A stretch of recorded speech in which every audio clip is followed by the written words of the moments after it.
The sport of mixed martial arts has always been seen as niche, underground, and taboo for the majority of its existence because of its violent nature. The creation of the Ultimate Fighting Championship has brought it more into the mainstream cycle, and with it, the rise of Montanan Sean O'Malley to world champion. I think the newer athletes were what was needed in order to bring it into the mainstream. The days of just taking somebody down and pounding on them, I mean, that loses entertainment in a hurry.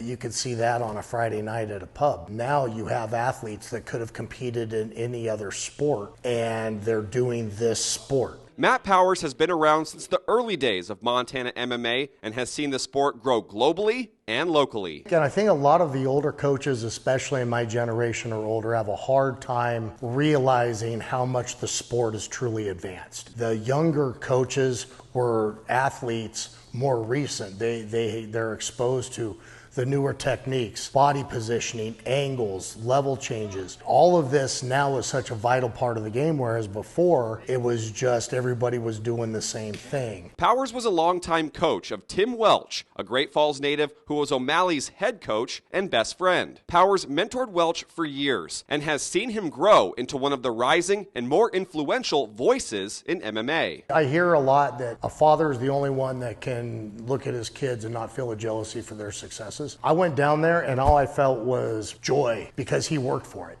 It's not like he woke up in the morning and it happened. He had years and years of putting in the time for them to get where they're at now, so it's a great story. Recently, the two reconnected at Welch's gym in Arizona, where Tim asked if Matt's son, Connell Powers, could come and spar one of their up-and-coming talents in Great Falls native Tommy McMillan. So, just a few weeks ago, the duo headed south to see how Sean and Tim make the magic happen. The whole experience was kind of surreal. I grew up watching this guy on television.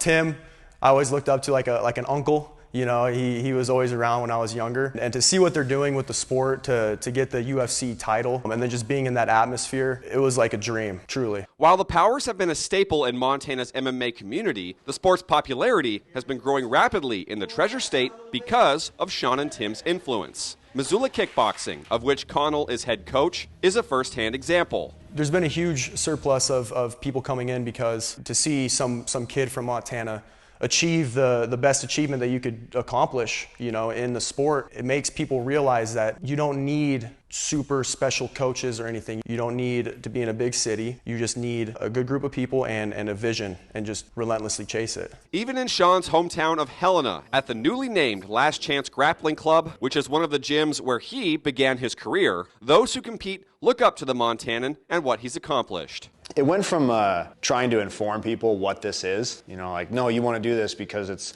you know, you learn self-defense, but you also learn how to, you know, submit people, you learn discipline, to like them coming to you and being like, I want to do that, I already know what it is, you know, which was a big change. I always have good memories of Sean. He was always nice to me, really nice to me as a kid. I remember going to his fights when I was little. Just seeing what he does in the cage is amazing. I mean, He's extremely creative, very creative fighter. It's very inspirational to see his come up. Montanans often feel they just need a chance, and Sean and Tim proved that once that opportunity is presented, maybe the best talent truly does reside in the 406. People in Montana before, where it was just like we're fighting in wherever, you know, some rodeo or whatever. Now it seems you can taste the UFC. You know, if you're actually good, there's a real avenue for athletes to make money nowadays. We have a lot of kids that have come in that probably wouldn't have come in if it weren't for seeing Sean, and to combine that with another person from Montana being his coach, and now these two are at the top of the game. They should take a lot of pride in the fact these guys are from Montana.